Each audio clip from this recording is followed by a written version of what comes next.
getting texts in the break from friends who live in Washington, D.C., where I spent 30 years, people being shot all over the city, totally third world place, people living on the streets by the thousands.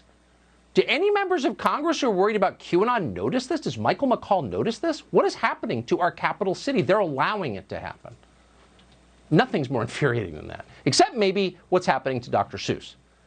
Because if it could happen to Dr. Seuss, it might happen to you. Dr. Seuss went from being a beloved childhood author to worse than Hitler in just a matter of days. On eBay, you are allowed to shop for copies of Mein Kampf. You can buy all the racist filth you want if it's about white fragility and Robin DiAngelo wrote it. But a number of Dr. Seuss books have been purged for, quote, offensive imagery. A spokesman from eBay put it this way, quote, eBay is currently sweeping our marketplace to remove these items. So now you're not even allowed to buy a used copy of Dr. Seuss's books. It's just too dangerous. Matt Walsh is the host of The Matt Walsh Show. He joins us tonight to explain what this means. Matt, thanks so much for coming on. I can't believe, A, I'm defending Dr. Seuss, and B, I think it's the big deal that I think it is. But I don't think I've seen a more depressing story, I don't know when, than eBay is making it impossible to buy used copies of Dr. Seuss books. Like, what does this portend? Seriously. Yeah, that's the thing. It's not just about Dr. Seuss. By the way, I thought that if the left was ever going to come after Dr. Seuss, it'd be for like promoting elder abuse with Hop on Pop or something like that. But they chose an even more absurd reason. But it's not just Dr. Seuss. The point is we have these major corporations that now have the ability and are exercising that ability to shut down speech that they find offensive.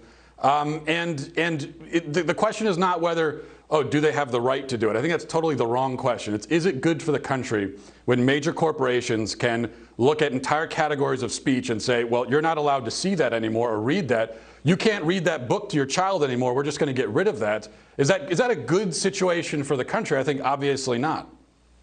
We ceded so much control to extremists without even knowing. If you're banning Dr. Seuss from eBay, you are by definition an extremist. I mean, that's what an extremist is. And yet they control our ability to buy books and to listen to music, and they control our pictures and everything we've ever written on the cloud, and like they control everything. Why didn't we realize we might come to a day like this? Yeah, well, that's a good question. And the point also is that if Amazon and eBay and these other companies say, well, we're not going to call Dr. Seuss a conservative author, but they've also been doing that where they've been shutting down conservative books and saying that's hate speech. Well, if Amazon just makes a blanket policy and says, well, conservative books are hate speech, then that means that those books aren't going to be published anymore because publishers are going to say there's no point in publishing a book that isn't going to be distributed. And that means that speech is just shut down entirely. That's why the Daily Wire just did a poll, in fact, and found that 2/3 of Americans are opposed to this kind of wokeism from corporate America for this very reason. By the way, you also mentioned, this is all happening with Dr. Seuss all at once. That's a good point because Dr. Seuss lived 100 years ago. His books, some of these books that are being banned right now, have been in publication for 80 years. Yet we just decided right now that it's a problem. Just like over the summer, we decided that like 1,000 statues all of a sudden have to be torn down all at once. What does that tell you? It tells you that this is mass hysteria. That's what this is, and it should be. If for no other reason, there are a lot of reasons to oppose it, but we could oppose it simply on the fact that it's mass hysteria, where all of these things are being taken down all at once.